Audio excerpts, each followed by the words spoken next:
We interview experts and enthusiasts in the natural resources field, and we get them to explain what's going on. I'm Natalie. And I'm Heather. Perfect. Well, thank you so much for joining us today, Troy. I am going to start off by asking you, how did you get into natural resources? Tell us your origin story. Okay.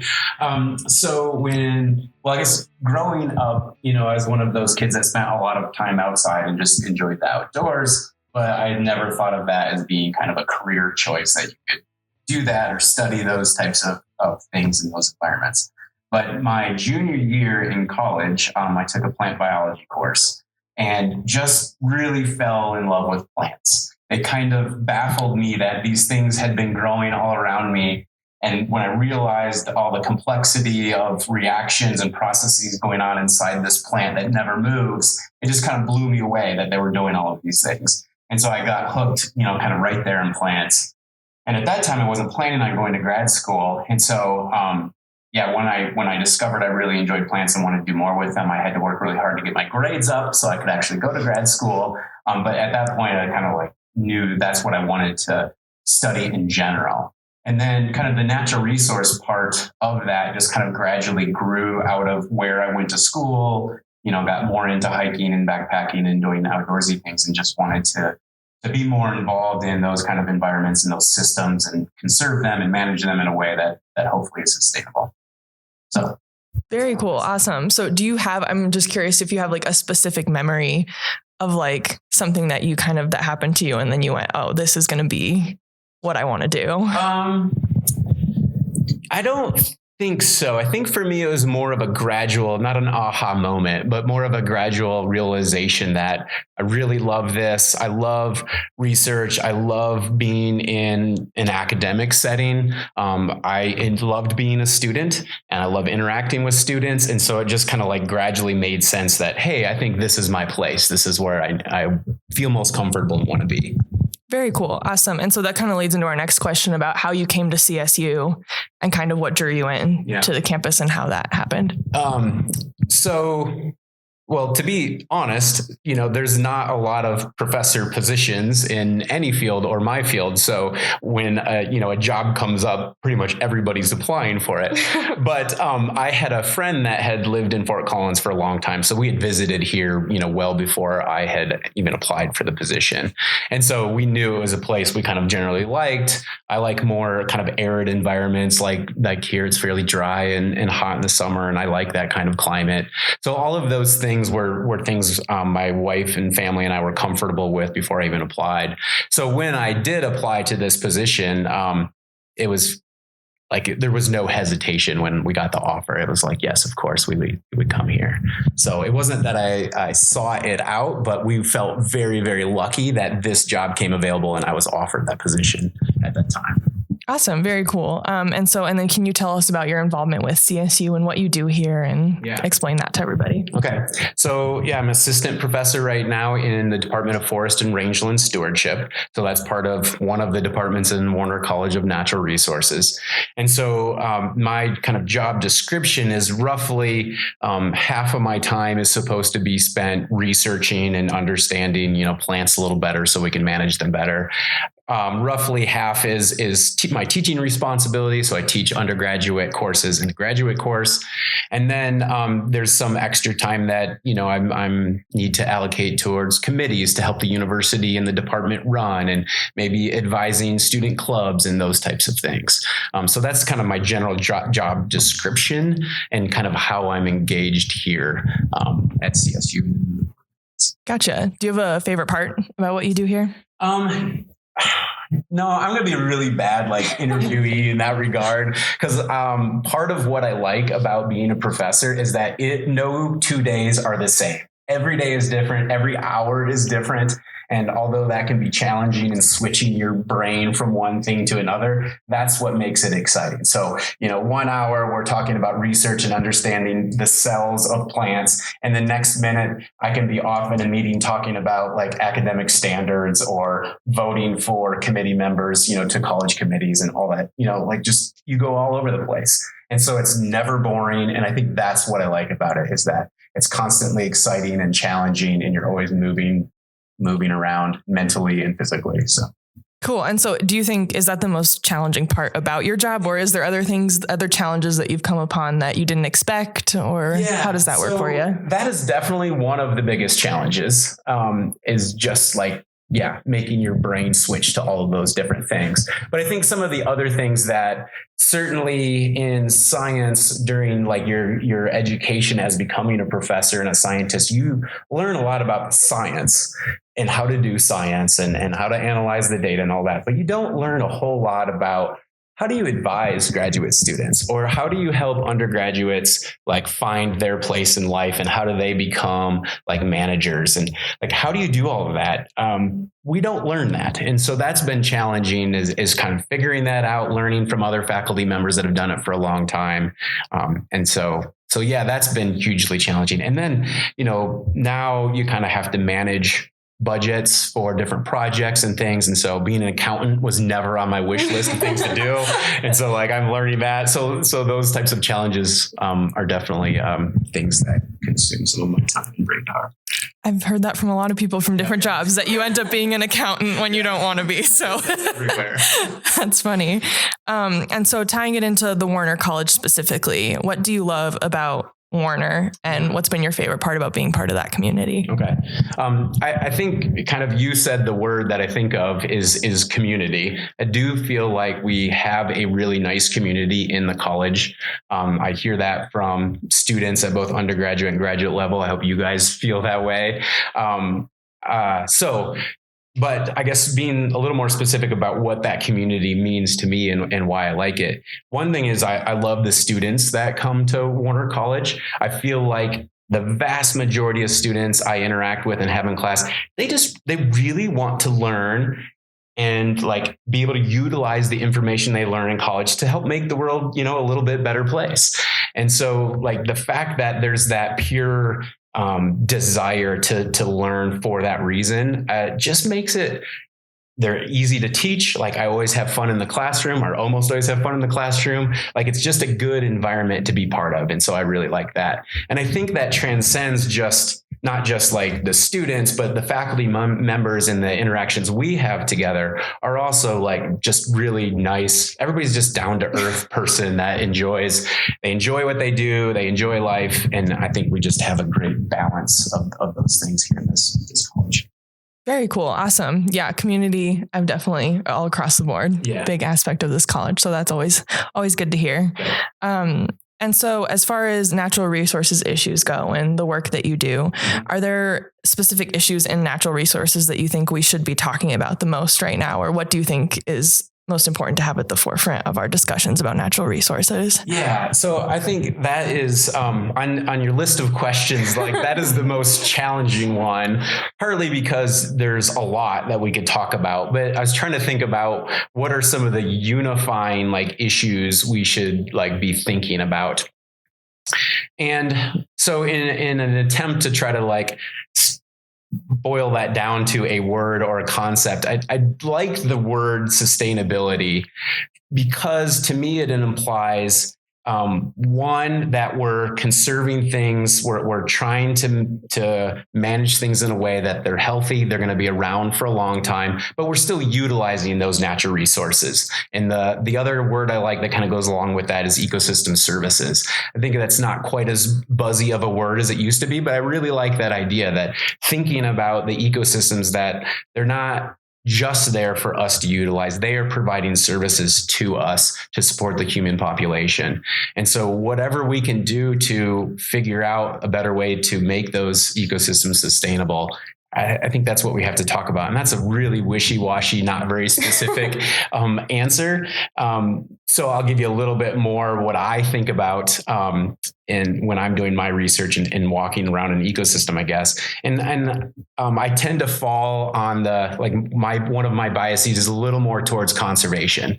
There's all of these different species out there, and we still don't know what all of them do. in the ecosystem. We don't know the services they all provide. And so for me, understanding as many of those species as we can is a really vital component to what we do. Historically, we've studied the dominant species. So if you think about forest around here, we've got lots of ponderosa pine. So we've studied that a lot. But what about all the other species in the ecosystem? They serve a role too. What is that role? And I think we should know that before we make too many drastic changes in how we manage those systems or what those systems look like. So I think understanding those different species and their roles is another important component that we should focus on.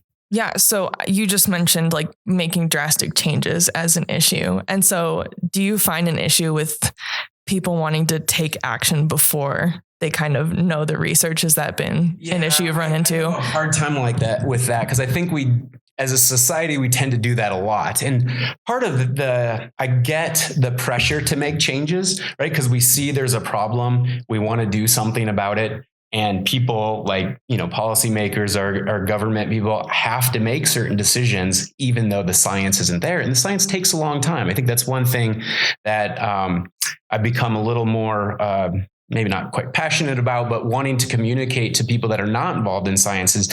If we want the right answer, it takes time. It's hard to set up a study. It takes a long time to make the measurements. You have to observe it for a while before you get the right answer.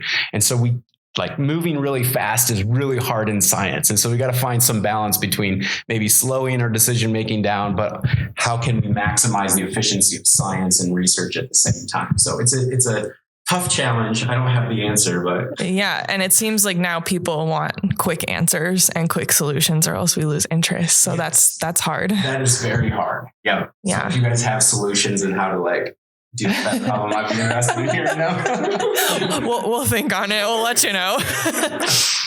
And so what is your personal favorite area of study in natural resources, and why do you like doing that? If I have a label as a scientist, it would be an ecophysiologist, which is really just understand the physiology of a plant and how that physiology changes as the plant's environment changes. So that can be anywhere from how does the physiology of a plant change during the day as it goes from night to daytime? Or how does it change over the course of the season as soil moisture declines or as temperatures increase? And so ultimately, that's what I'm most interested in is how are plants responding to these changes in their environment? But what I've kind of become most interested in is a little bit morbid, but what does it take to kill plants? Mm-hmm. Plants are amazingly resistant to a lot of these stressors. So for example, during the Dust Bowl, the worst droughts we've seen in North America for a really, really long time. And some of the grasses that grow in the Central Great Plains, they didn't die. They didn't regrow from seed after the drought ended. They regrew from tissues that were in the ground before that drought occurred. So how do plants do that through that extreme drought? So that's what I'm most interested in, trying to pushing plants to their extreme and figuring out what does it take to cross that threshold between a live plant and a dead plant.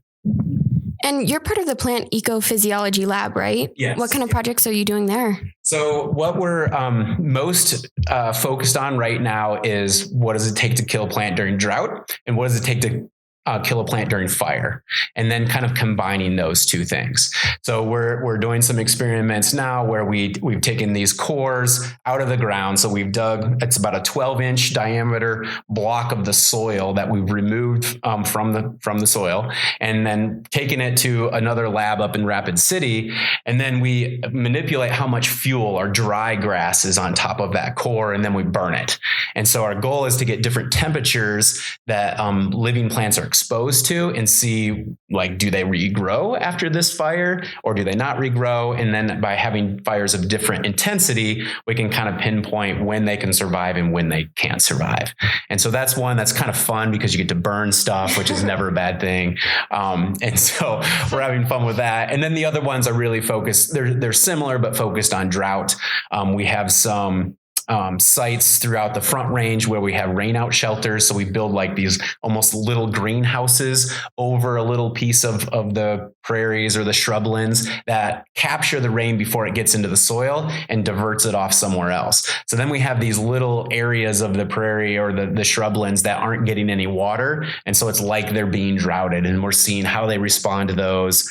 And then we'll look at how they recover after we give them different lengths of drought. So some of them will be 1 year drought, 2 year drought, 3 year drought, and then see like, can these plants come back, or do different plants come back, or do more invasive species like come back after a drought? Those types of issues and questions are kind of what we're looking at. So.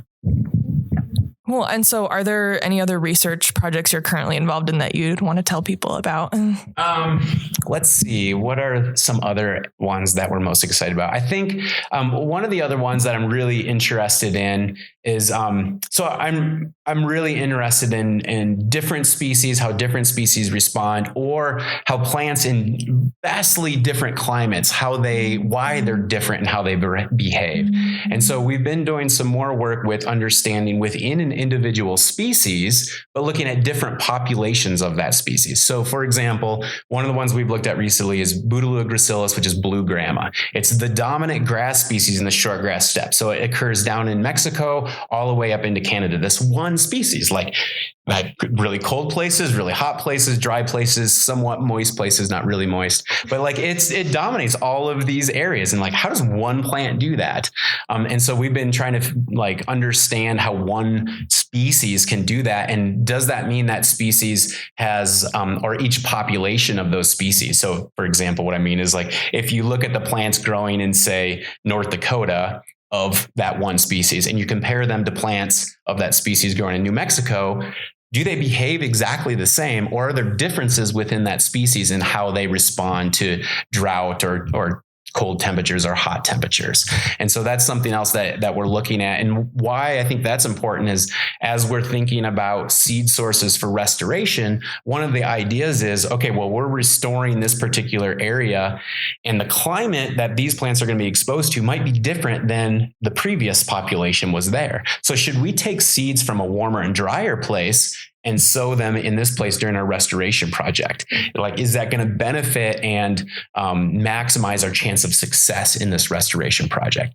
And so as we understand the different physiologies or how these plants function in different climates, we can make better predictions, I guess, about how plants from a dry place might behave, like if we move them.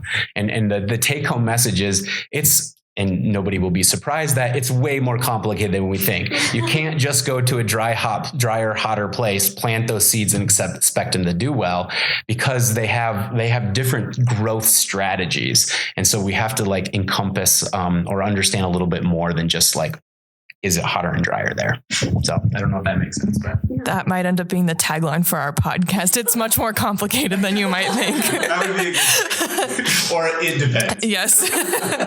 And so you already kind of touched on this, but if you were just kind of to sum it up for someone who's never heard of what you do and that kind of research, what makes the work you do important and what makes it interesting to you? Okay.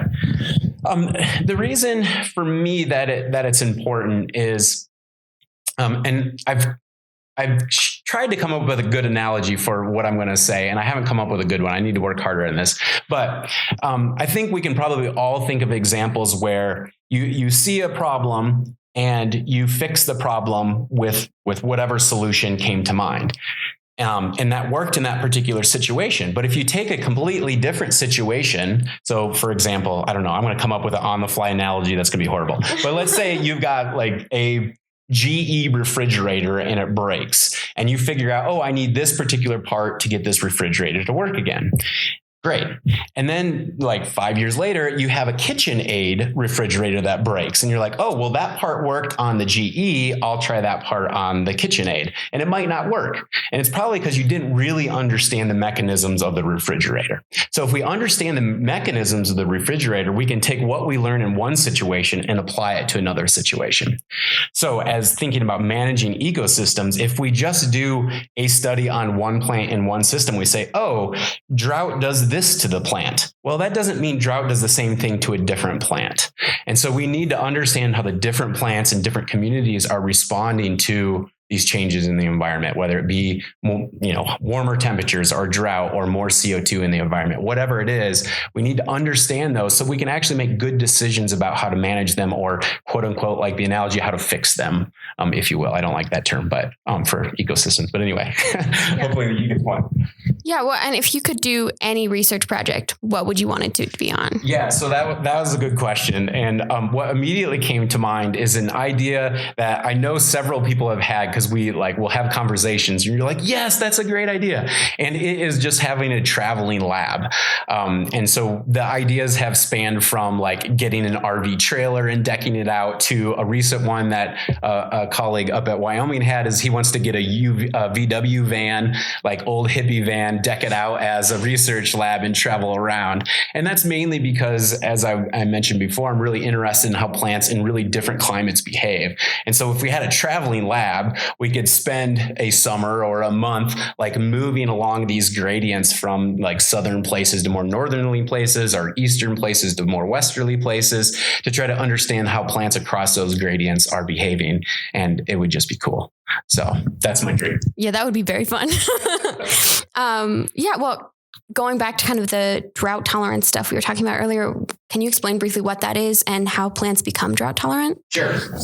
So I'll throw some additional lingo in here.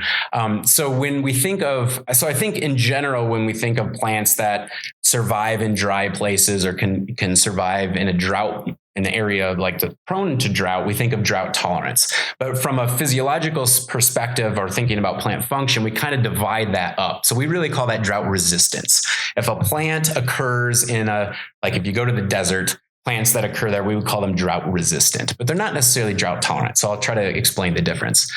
Drought tolerance is a plant that can still function, so it can still grow and survive, even though the leaves may become slightly dehydrated. So it's losing some of the water in the leaves, but they don't really care. They can still function and photosynthesize and all that. We contrast that with plants that are called drought avoiders. And drought avoiders are plants that can't become dehydrated. They have to stay fully hydrated. And then they do that either by having really deep roots, and they can access water deep in the below ground, or you might think of like cactus. Cactus are really good avoiders because they can conserve their water. Once they get it, they don't lose it very easily. And so that's an example of a drought avoider. And then there's also drought escapers. And those are usually plants that just grow for 1 year and they die. And so those are plants, like if it rains, they'll germinate, grow, and then die before they even experience any kind of limited soil moisture. So most of my work right now focuses on that first part, the drought tolerance, where plants that can still maintain function despite having dehydrated leaves. And so that's kind of where the main bulk of our research is focused. But we also look at the drought avoidance kind of species as well. And we refer to those as different strategies. And so we're trying to figure out what characteristics do plants have to be a drought tolerator or a drought avoider. So then you ask how plants become like drought tolerant, or I'll talk about drought avoiders, I guess, as well. And that kind of depends on what time scale you're talking about. So if we think about really long time scales in evolution, plants have evolved certain characteristics that make them more drought tolerant. So we have some species that are really drought tolerant, some that are not. And the ones that became drought tolerant, generally, like the easiest way to think about it is if you go out and you just feel the leaves of different plants, the ones that have the stiffer, tougher leaves, they generally are more drought tolerant, because what they have is their cell walls tend to be thicker and more robust, and they just hold up better if they lose water. Whereas the kind of wimpy, flimsy leaves, they have really thin cell walls, and those cells just can't tolerate being dehydrated. And so that's kind of like thinking over really long time periods. Plants can also adjust their ability to tolerate drought over the course of like a growing season. And usually that's because they'll accumulate sugars in the cell. So if you add a bunch of sugar to water, water from a place with less sugars is going to diffuse to the place with the more sugars, with the greater amount of sugars. And so if plants can put a bunch of sugars in their cells, the water tends to diffuse into those cells and they can stay hydrated during that drought. And that's a way that they can kind of adjust their ability to tolerate drought over the course of just an individual growing season. So Does that answer the question? Yeah, no, okay. Thank you. That was a great explanation. As a non-science person, that makes a lot of sense. Yeah. And so why is understanding drought tolerance in these plants important, and what kind of innovations and progress can we make by understanding these? For me, the most important part is, one, understanding what it takes to be drought tolerant just helps us understand what's going to go on in the ecosystems. But beyond that, once we know what makes them drought tolerant, our goal is to find some characteristic or trait we can measure fairly easily. Then we can measure that on all the species in an ecosystem. And we can say like, okay, this ecosystem is made up of some of these really drought tolerant plants and the plants that are not drought tolerant. So when a drought occurs, we know which plants are going to suffer and which ones are going to do well.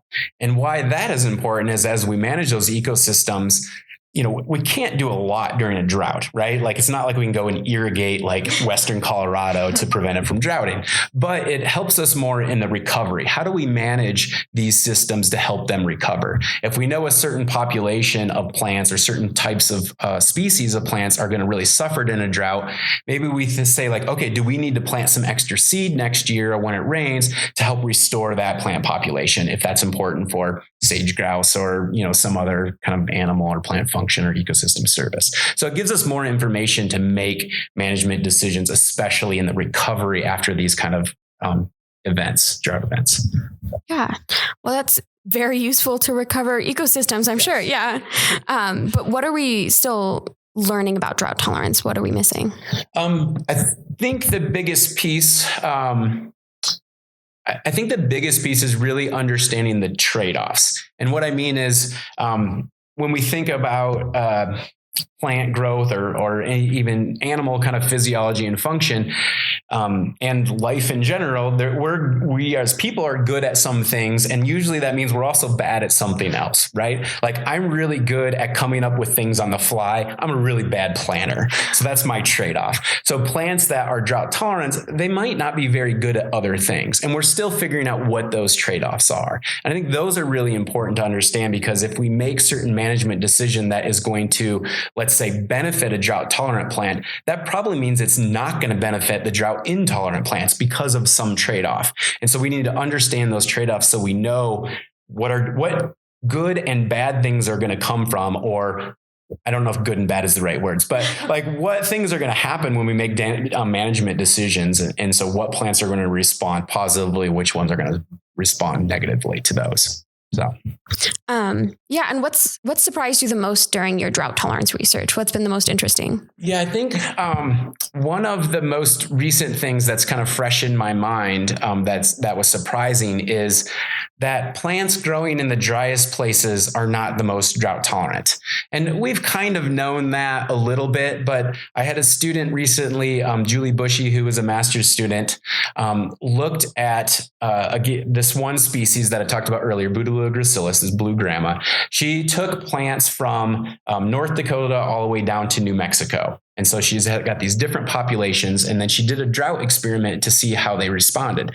And the plants from New Mexico, which this is the Chihuahuan Desert, a very dry place, they were not very drought tolerant at all. They actually grew really fast when you gave them water. And then just like when you didn't give them water, they were just like, I'm done. Like I can't grow anymore. And so you would think a place like that, where this is the species that dominates down there, or at least parts of those areas, like it actually doesn't handle drought very well.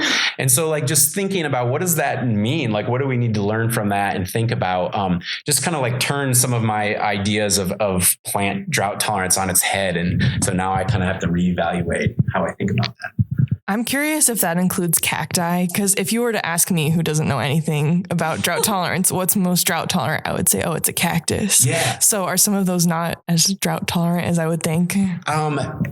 That is a good question. And, I don't really know. So I think all of the cactus, that I know of would be drought avoiders, not drought tolerators. And so that means what they have like almost no roots at all.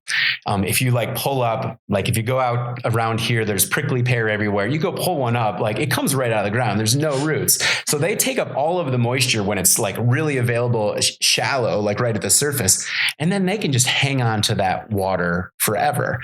And so, I don't know how much variability there is among them in their ability to hang on to their water or tolerate drought. But it's something we've been, in my lab, we've been thinking more about and talking more about, like, how do we measure these things so we can learn that? So this is a really good question, and I'd like to know more myself. So. Yeah. And going off of that, where do you expect or hope drought tolerance research to go in the next 5 to 10 years? Yeah. So one of the big, so I said, like, I'm interested in plant mortality, and that's kind of been in the world of kind of forest ecology in particular. That has been a big question, is what is the mechanisms that are killing trees during drought. And so, I focus more on grasses and shrubs than I do on trees. And so that changes kind of it changes the mechanisms and what's going to kill a plant, because a lot of shrubs can resprout after the above ground tissue dies. Lots of grasses, and all the ones we study, can resprout also after, like, their leaves die. And so most trees, there's certainly some trees that can resprout, but it's not a common thing that we think of, is that, trees die and then it resprouts. So cottonwoods are exception. There's the aspen. So we know some exceptions, but in general, that's not kind of how they work.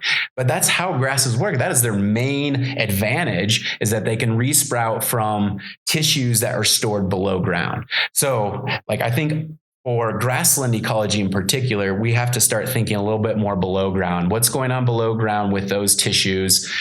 Grasses produce little buds below ground, and it's those buds that can resprout, like following a drought or following a fire. But we don't know a whole lot about the physiology of those buds. And so I think thinking about understanding drought in grassland ecosystems in the future, we have to understand those below ground processes. And so that's some of the work we've just started. I have a colleague at the Forest Service in Rapid City, Jackie Ott, and she's spent, like, her whole career, like, looking at buds. And so, like, we're learning from her and working with her about, like, how do we understand these buds and the physiology and how they tolerate these kind of harsh conditions. So I think that's a really important piece to understand. Yeah, no, that's so cool. Really interesting. I've never thought about resprouting trees before. Yeah. Yeah. Well, thank you so much for joining us. Glad to be here. Do you have any final comments you want to add? No, I don't. You didn't put that on the list. I'm sorry. I said we were going to go off it. I didn't say that was all we're going to do. I don't think so. Other than just, like, I really enjoy your department. If people are listening that aren't in this department but are thinking about coming here, I definitely encourage them to come check it out and get to know some of the people. We have, I think, obviously I'm biased, but we have really great professors here. We have great graduate students, undergraduate students. It's a fun place to be. And so, I just hope we can grow our community and spread the good news of how to manage our natural resources as best we can. Yeah, I agree. Natural resources is very important because we live in a natural world. Yes. Exactly. Yeah. They are going to be key. Our key. So. Cool. All right. Thank you again. Yes. All right.